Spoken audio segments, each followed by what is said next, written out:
ঢাকার হজরত শাহজালাল আন্তর্জাতিক বিমানবন্দর।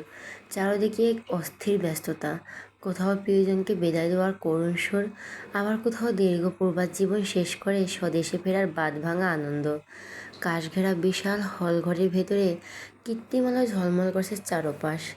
ভারী ট্রলির ঠেলায় খটখট শব্দ, লাউড স্পিকারে ভেসে আসা যান্ত্রিক ঘোষণা আর শত শত মানুষের গুঞ্জনে এক বিচিত্র কোলাহল তৈরি হয়েছে।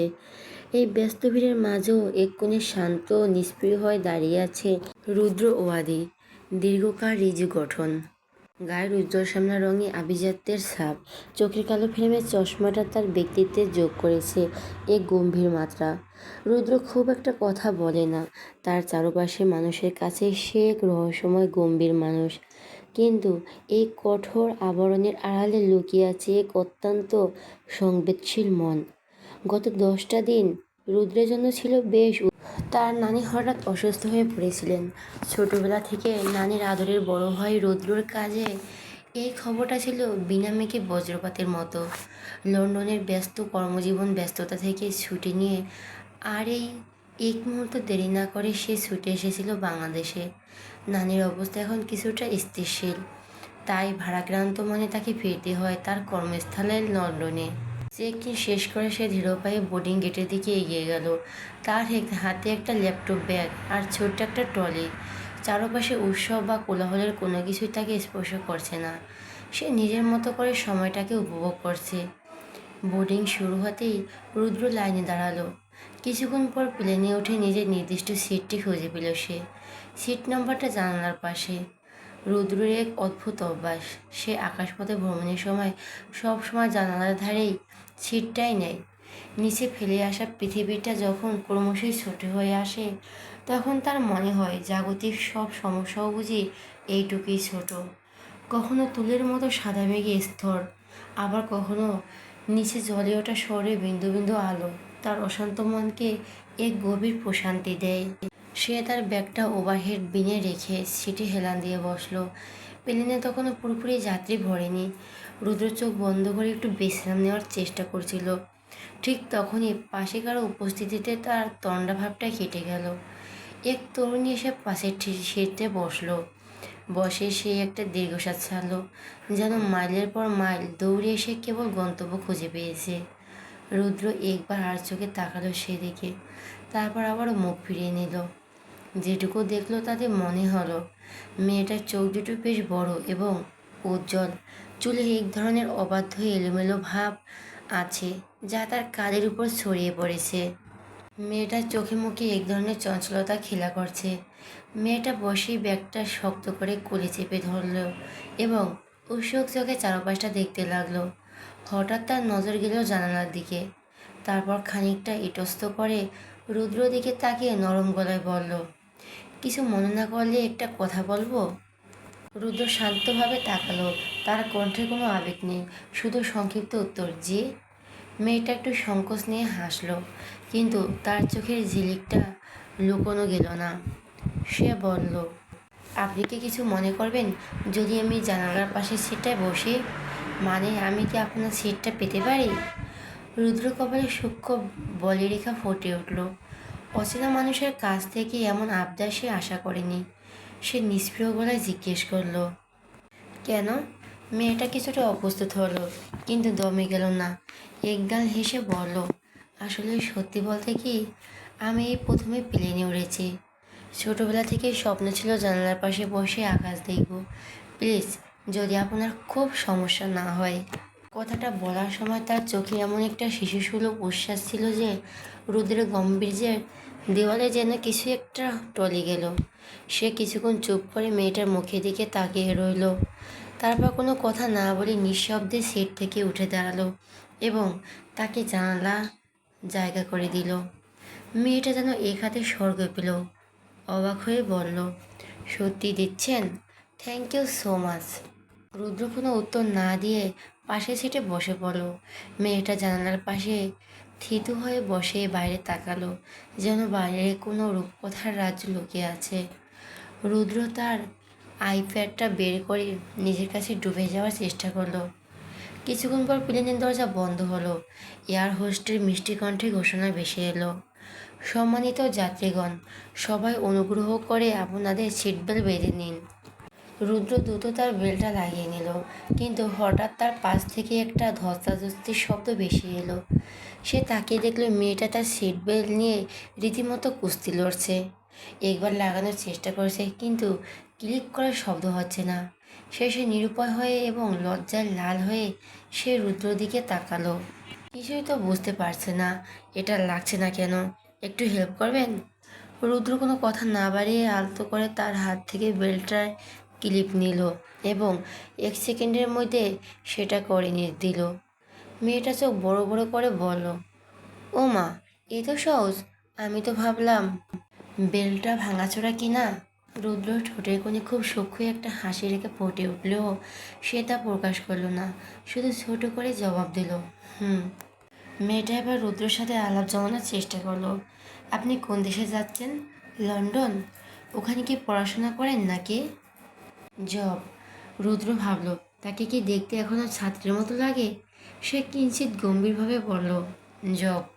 মেয়েটা উচ্ছ্বসিত হয়ে বলল, আমিও লন্ডনে যাচ্ছি, তবে আমি ওখানে পড়তে যাচ্ছি। গ্র্যাজুয়েশনের জন্য স্কলারশিপ পেয়েছি। রুদ্র নীরবতায় মেয়েটাকে থামাতে পারল না। সে নিজেই নিজের পরিচয় দিল, আমি তন্ডা মাহবুব, রুদ্র ওয়াজিদ। তন্ডা কিছুক্ষণ চুপ করে জানালার দিকে তাকিয়ে থাকলো। প্লেন তখন রানওয়েতে ধীরে গতিতে এগোচ্ছে। হঠাৎ সে উত্তেজনায় রুদ্রর হাত খামচে ধরলো, এতটা জোরে খামচে ধরলো যে বেচারার হাতে পুরো নখ গেঁথে গেল। রুদ্র যখন কিছু বলতে মুখ খুলবে, তখন দেখলো মেয়েটার চোখ মুখ খিচে তার ডান হাতটা শক্ত করে ধরে আছে। রুদ্র অবাক হয়ে দেখল মেয়েটার চঞ্চলতা। তার বয়স বড় জোর 19 বা 20 হবে। এই বয়সে মানুষ সাধারণত লোক সমক্ষে এতটা আবেগ দেখায় না, কিন্তু তন্ডা যেন একটু ব্যতিক্রম। কোনো কিছু পরোয়াই করছে না। প্লেন যখন প্রচণ্ড গতিতে রানওয়েতে দৌড়াতে শুরু করলো, তন্ডার চোখ দুটো তখন বিষয় বড় হয়ে গেছে। আর যখন এক ঝাটকায় মেয়ের বুক ছেড়ে প্লেনটা আকাশে ডানা মেলল, তন্ডা চিৎকার করে বলে উঠল, ও মাই গড! নিচে বাড়িঘরগুলো একদম পিঁপড়ের মতো লাগছে। রুদ্র এবার তার নিজের হাসিটা চেপে রাখতে পারল না। মৃদু হাসল সে। তন্ডা সেটা খেয়াল করার অবস্থায় নেই। সে মুগ্ধ হয়ে বিশাল মেঘের সাম্রাজ্য দেখছে। কিছুক্ষণ পর সে আবার অবাক করার কথা শুরু করলো, আমি পুরান ঢাকার মেয়ে, বাবা বিজনেস করেন, মা হোম মেকার। আমার একটা বড় ভাই আছে তৌসিফ, ও বিয়ে করেছে। বউটা অনেক ভালো। আমাদের সম্পর্ক দেখে প্রথমে কেউ বুঝতেই পারে না আমরা যে ননদ ভাবি, সবাই ভাবে দুই বোন। তন্ডা অনর্গল কথা বলেই যাচ্ছে। রুদ্র ভাবছে, একটা মানুষ এত সহজে নিজের সব কথা একজন অচেনা মানুষকে কিভাবে বলতে পারে। তার নিজের সাধারণ একটা কথা বলতেই যেখানে মাস লেগে যায়, সেখানে এই মেয়েটা মাত্র কয়েক মিনিটেই তার বংশ পরিচয় সব দিয়ে দিল। হঠাৎ তন্ডা থামলো, রুদ্রের দিকে সরাসরি তাকিয়ে বলল, আপনি খুব কম কথা বলেন, তাই না? রুদ্র একবার তাকালো, হয়তো। তন্ডা হেসে বলল, আমি কিন্তু আপনাকে একদম উল্টো। আমি কথা না বলে বেশিক্ষণ থাকতেই পারি না। আমার আম্মু বলে আমি নাকি একা থাকলে আয়নার সাথেও কথা বলি। রুদ্র মনে মনে ভাবল, সেটা বলাই বাহুল্য। তন্ডা জিজ্ঞেস করলো, বাংলাদেশের কোথায় আপনাদের বাসা? রুদ্র ছোট্ট করে জবাব দিল, বরিশাল। তন্ডা বলল, ও আচ্ছা, বরিশাল্লা খেতারঘাটে? রুদ্র বলল, হোয়াট? তন্ডা বলল, বরিশাল বলেছি, বরিশাল্লা কাঁথার বস্তা। রুদ্র আর কিছু না বলে চোখ বন্ধ করে বসে রইল। প্লেন তখন মেঘের ঘন সাদা স্তরের ভেতর দিয়ে এগোচ্ছে। তখন বাইরে রূপালি রোদের খেলা। তন্ডা মন্ত্রমুগ্ধের মতো তাকে আপন মনে গুনগুন করে গান গাইতে শুরু করলো, মেঘ মিলনের চেয়ে রাগ করো না। রুদ্রের কানে সেই সুরটা এক অদ্ভুত মাদকতা তৈরি করলো। সে শান্ত হয়ে বসে ভাবলো, এই দীর্ঘ যাত্রাটা এই চঞ্চল মেয়েটার সাথে কেমন কাটবে।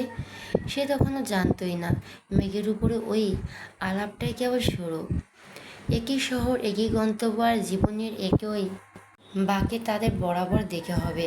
প্রায় 10 ঘন্টার এক দীর্ঘ আকাশযাত্রা শেষে বিকেল বোর্ডিং বিমানটি যখন লন্ডনের থ্রিও বিমানবন্দরে আকাশে চক্কর দিচ্ছিল, তখন জানালার বাইরে ভোরের প্রথম আলো ফুটতে শুরু করেছে।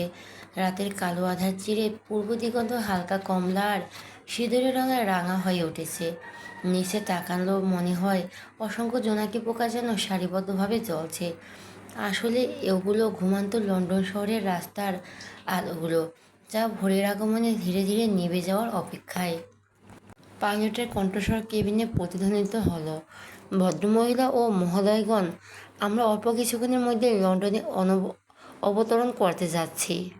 স্থানীয় সময় এখন ভোর 6টা। দয়া করে সবাই নিজ নিজ সিট বেল্ট বেঁধে নিন এবং সিট সোজা করে বসুন।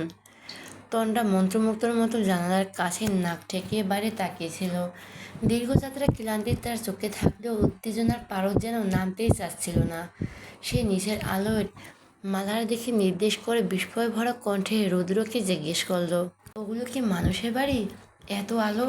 রুদ্র তার ল্যাপটপ ব্যাগটা গুছিয়ে নিতে নিতে শান্ত গলায় বলল, হ্যাঁ, ওটাই লন্ডন শহর। তন্ডার চোখ দুটো উজ্জ্বল হয়ে উঠল। সে অস্পষ্ট স্বরে বলল, ও মাই গড, স্বপ্নে দেখা শহরটা সত্যি এত সুন্দর। রুদ্র আর কিছু বলল না। গত 10 বছর সে কত এই রানওয়েতে নেমেছে তার ইয়াত্তাই নেই। তখনও নতুন শহরে প্রথম আসা কোনো মানুষের চোখে সে অপার বিস্ময় থাকে। তা দেখে রুদ্রের মনে নিজের প্রথম আসা স্মৃতিটা একবার উকি দিয়ে গেল। কিছুক্ষণের মধ্যে প্লেনের চাকা রানওয়ে স্পর্শ করলো। হালকা একটা ঝাঁকুনি দিয়ে যখন গতি কমতে শুরু করলো, তন্ডা ভয়ে বা উত্তেজনায় অজান্তেই পাশে থাকা রুদ্রের হাতটা শক্ত করে চেপে ধরলো। রুদ্র চমকে উঠল, হাতটা সরিয়ে নিল না। সে বুঝলো এই মেয়েটির জন্য এটি শুধু একটা দেশ পরিবর্তন নয়, বরং জীবনের এক বিশাল মোড়। প্লেন পুরোপুরি থামার পর যাত্রীরা হুড়াহুড়ি করে উঠতে শুরু করলো। তন্ডা ব্যাগটা কাঁধে ঝুলিয়ে রুদ্র দিকে তাকিয়ে একগাল হেসে বলল, আপনাকে অনেক ধন্যবাদ। আপনি জানালার পাশে সিটটা না দিলে আমি হয়তো এই জাদুকরী দৃশ্যটা মিস করতাম। আর ওই সিট বেল্টের জন্য তো বটেই। রুদ্র হালকা মাথা নোয়ায়। তার ঠোঁটের কোণে খুব ক্ষীণ একটা হাসি, যা সচরাচর দেখা যায় না। সে নিচু স্বরে বলল, ইউ আর ওয়েলকাম। আপনার যাত্রা শুভ হোক। বিমানবন্দরের বিশাল কাঁচের দেওয়াল ভেদ করে আসা ভোরের আলো আর লন্ডনের আধুনিকতা তন্ডাকের প্রতি পদক্ষেপে মুগ্ধ করেছিল। ইমিগ্রেশনের লম্বা লাইনে দাঁড়িয়ে তন্ডার অস্থিরতা যেন কমছেই না। সে অবাক প্রশ্ন ছুড়ে দিল, আপনি এখানে কতদিন? রুদ্র পকেট থেকে পাসপোর্ট বের করতে করতে বলল, 10 বছর হতে চলল। তন্ডা বলল, বাপ রে, আপনি তো তাহলে খাঁটি লন্ডনবাসী হয়ে গেছেন। রুদ্র কিছু বলল না, হালকা হাসলো শুধু। ইমিগ্রেশনের পার হলে লাগেজ নিয়ে যখন তারা বিমানবন্দরের বাইরে পা রাখলো, ঠিক তখনই লন্ডনের কনকনে ঠান্ডা বাতাস তাদের অভ্যর্থনা জানালো। তন্ডা শিউরে উঠে গায়ে জ্যাকেটটা আরও শক্ত করে জড়িয়ে ধরল। এত ঠান্ডা কেন? বাংলাদেশে তো এখন বেশ গরম ছিল। রুদ্র ট্যাক্সি স্ট্যান্ডের দিকে এগিয়ে যেতে যেতে বলল, এটা তো কিছুই না। শীতকালে যখন তাপমাত্রা মাইনাসে নামবে তখন বুঝবেন আসল লন্ডন কাকে বলে। বাইরে কালো ট্যাক্সি আর লাল ডাবল ডেকার বাসের ভিড়। মানুষজন যে যার গন্তব্যে দ্রুত হেঁটে যাচ্ছে। সব কিছু খুব যান্ত্রিক কিন্তু দারুণ গোছানো। তন্ডা এক মুহূর্তের জন্য থমকে দাঁড়ালো। এই বিশাল শহরে সে একা, সম্পূর্ণ নতুন। সে দ্বিধা নিয়ে জিজ্ঞেস করলো, আপনি কোথায় থাকেন? ইস্ট লন্ডনে। আমি ইউনিভার্সিটির হোস্টেলে উঠব। চিনি না অবশ্য জায়গাটা। রুদ্র শান্তভাবে তাকে আশ্বস্ত করে বলল, ভয় নেই, এখানকার ট্যাক্সি ড্রাইভাররা খুব দক্ষ, আপনাকে ঠিক পৌঁছে দেবে। একটা ট্যাক্সি এসে দাঁড়ালো। রুদ্র বিদায় নেওয়ার আগে তন্ডা চোখের দিকে একবার তাকালো। সংক্ষিপ্তভাবে বলো, সাবধানে থাকবেন, শুভকামনা রইল আপনার নতুন জীবনের জন্য। তন্ডা একটু মনমরা হয়ে হাসলো। অজানা শহরে প্রথম পরিচিত মুখটা যেন চোখের নিমিষে মিলিয়ে যাচ্ছে। সে হাত নেড়ে বিদায় জানালো। রুদ্র ট্যাক্সি যখন লন্ডনের ব্রিজের উপর দিয়ে দ্রুত গতিতে এগিয়ে যাচ্ছিল, সে তখন জানালার বাইরে তাকিয়ে অন্যমনস্ক হয়ে পড়ল। টেমস নদীর ওপরে কুয়াশার চাদর আর ভোরের আলো এক অদ্ভুত রহস্যময় পরিবেশ তৈরি করেছে। রুদ্র মাথায় তখন ওই চঞ্চল মেয়েটার কথা ঘুরছিল। সে বিড়বিড় করে বলল, আজব একটা মেয়ে, এত কথা বলে কিভাবে মানুষ? একটা লম্বা শ্বাস ফেলে নিজের ডায়েরিটি বের করলো। সে তখনও জানে না তার একাকী জীবনে এই মেয়েটি ঝড়ের মতো এসে সব ওলটপালট করে দেবে। রুদ্র অ্যাপার্টমেন্টে ইস্ট শহরে এক শান্ত এলাকা। সে বাসায় ঢুকে দেখলেও সব আগের মতোই আছে, নির্জন নীরব। তার ছোট বোন রূপা স্বামী সন্তান আর মাকে নিয়ে এখান থেকে একটু দূরেই থাকে। রূপার স্বামী রায়হান রুদ্রর বাল্যবন্ধু, আর এখন সে তার আপন ভগ্নিপতি। তাদের 2 বছরের ছোট্ট একটা মেয়ে, যার নাম রায়া। ছোট্ট রায়া মামার কলিজার টুকরো। রায়া সে আদো আদো বলি আর চঞ্চলতা রুদ্র সব ক্লান্তি ভুলিয়ে দেয়। সোফায় হেলিয়ে দিয়ে রুদ্র ভাবল, আগামী সপ্তাহে থেকে ইউনিভার্সিটি খুলবে, নতুন সেমিস্টার শুরু হতে যাচ্ছে। প্রফেশনাল লাইফ আর ব্যক্তিগত নির্জনতার মাঝে সে আবার ডুবে যাওয়ার প্রস্তুতি নিতে লাগলো। অন্যদিকে তন্ডার ক্যাব এসে থামলো তার হোস্টেলের সামনে। বিশাল ভিক্টোরিয়াল আমলের বিল্ডিং, যার চারপাশটা ঘন সবুজ ঘাস এক গাছে ঘেরা। তন্ডা গাড়ি থেকে নেমে গভীর একটা নিঃশ্বাস নিল। কনকনে ঠান্ডা বাতাস তার ফুরফুরে এক নতুন সজীবতা এনে দিল। সে তার বড় ট্রলিটা টেনে গেটের দিকে এগোতে এগোতে মনে মনে ভাবল, নতুন শহর, নতুন স্বপ্ন। জানি না কপালে কি আছে, তবে তন্ডা মাহবুব কখনো হেরে যায় না। সে তখনও জানতো না যে মানুষটিকে সে এয়ারপোর্টে বিদায় দিয়ে এসেছে খুব শিগগিরই তার সাথে আবার দেখা হতে যাচ্ছে। আর সেই দেখাটা কোনো কাকতালীয় ঘটনা নয়, বরং ভাগ্যের এক অমোঘ লেখন। তাদের জীবনের গল্প এবার এক নতুন মোড় নিতে চলেছে, যা মেঘ আর বৃষ্টির মিলনের মতোই অনিবার্য। কলেজে সেই ভিক্টোরিয়াল আমলের বিশাল লাল ইটের বিল্ডিংটা যখন তন্ডার নতুন ঠিকানা হলো, প্রথম কয়েকটা দিন তার মনে হচ্ছিল সে যেন কোনো হ্যারি পটার সিনেমার সেটে ঢুকে পড়েছে। বড় বড় পাথুরে করিডোর, উঁচু সিলিং আর বিশাল সব জানালা। তবে সেই রাজকীয় সৌন্দর্যের আড়ালে লুকিয়েছিল এক গভীর নিস্তব্ধতা, যা ঢাকার কোলাহলে হওয়া বড় তন্ডাকে মাঝে মাঝে ভীষণ একা করে দিত। তন্ডার রুমটা ছিল 3 তলা, ছোট কিন্তু ছিমছাম। এক কোণে একটা কাঠের টেবিল, ওপরে ল্যাম্প, আর জানালার পাশেই তার বিছানা। জানালা দিয়ে তাকালে লন্ডনে ধূসর আকাশ আর নিচের ব্যস্ত রাস্তা দেখা যায়। প্রথম দিন সকালে ঘুম ভাঙতেই তন্ডার মনে হলো মা বুঝি ডাকছে, তন্ডা ওঠ, চা ঠান্ডা হয়ে যাচ্ছে। কিন্তু চোখ মেলতে দেখলো চারপাশটা একদম অপরিচিত। বাইরে ঝিরে ঝিরে বৃষ্টি পড়ছে, আর রুমের ভেতরটা কনকনে ঠান্ডা। তন্ডার নিজেরই চা নিজেরই বানাতে হলো। সেই মুহূর্তে সে প্রথম অনুভব করলো, প্রবাদ জীবন মানে শুধু রঙিন স্বপ্ন নয়, বরং নিজেকে নিজেই সামলানো এক কঠিন লড়াই। তন্ডার রুমমেট হিসেবে জুটল সোফিয়া নামের এক স্প্যানিশ মেয়ে। সোফিয়া তন্ডার ঠিক উল্টো, ভীষণ শান্ত আর গোছালো।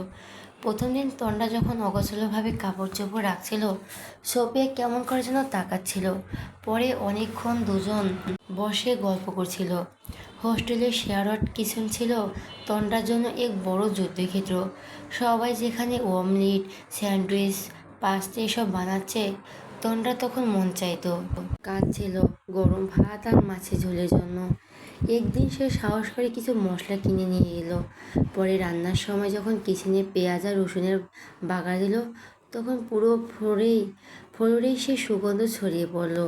বিদেশি ছাত্রছাত্রীরা নাকে হাত দিয়ে তাকাচ্ছিল, কিন্তু তন্ডা সেসব পাত্তা না দিয়ে মনের সুখে রাঁধল। হোস্টেলে অন্য মেয়েদেরা তার মতিগতি বুঝতে সক্ষম হলো না। তাদের কাছে মেয়েটা বড়ই অদ্ভুত। লন্ডনের আকাশে আজ হালকা মেঘের আনাগোনা, বাতাসের ঝাপটায় শরতের শেষ আমেজ আর শীতের আগাম বাতরা। রাস্তার দুপাশে ঝরে পড়া ম্যাপল পাতাগুলো ব্যস্ত শহরের পায়ের শব্দে মসমস করে উঠছে। সব কিছু যেন এক অদ্ভুত ছন্দে বাঁধা। আজ তন্ডার জীবনে এক মহেন্দ্রক্ষণ। দীর্ঘ প্রতীক্ষা আর কঠোর পরিশ্রমের পর আজ তার বিশ্ববিদ্যালয়ের প্রথম দিন। ডরমিটারির ছোট্ট আয়নাটার সামনে দাঁড়িয়ে সে নিজেকে দেখছিল। তার পরনে হালকা নীল রঙের একটা লিনেন কুর্তি, কানে ছোট্ট দুটো টপ, খোলা চুলগুলো পিঠের উপর ছড়িয়ে আছে। চোখে খুব সামান্য কাজল আর ঠোঁটে হালকা হাসির রেখা। নিজের প্রতিছবি দেখে সে নিজেই বিচলিত করলো। তন্ডা, আজ তোকে নতুন যুদ্ধ শুরু। ব্যাগটা কাঁধে নিয়ে সে বেরোলো। তার সঙ্গে আছে সোফিয়া। সোফিয়ার মা বাঙালি হওয়ায় সেও বাংলা ভাষা পারদর্শী, তাই তন্ডার সঙ্গে মিশতে তার অসুবিধা হলো না। খুব সহজে দুজনে মিশে গেল। ক্যাম্পাসের বিশাল গেটের সামনে দাঁড়িয়ে তন্ডা একবার থমকে দাঁড়ালো। লাল ইটের ভিক্টোরিয়ার স্থাপন, চারদিকে সবুজ লন আর আগুনিতে ছাত্রছাত্রীর কলকলানিকি। তন্ডা বুক ভরে শ্বাস নিল। এটাই তার স্বপ্নের পৃথিবী। অন্যদিকে লন্ডনের এক আভিজাত্য এলাকায় নিজের অ্যাপার্টমেন্ট তৈরি হচ্ছিল রুদ্রবাজিত। তার দিন শুরু হয় একদম ঘড়ি ধরে। প্রথমেতে এক কড়া কাপ ব্ল্যাক কফি খাবে, তারপর কিছুক্ষণ বই পড়বে। এই হলো তার নিত্য সকলের এক চিরচেনা অভ্যেস। আজ থেকে নতুন সেমিস্টার শুরু।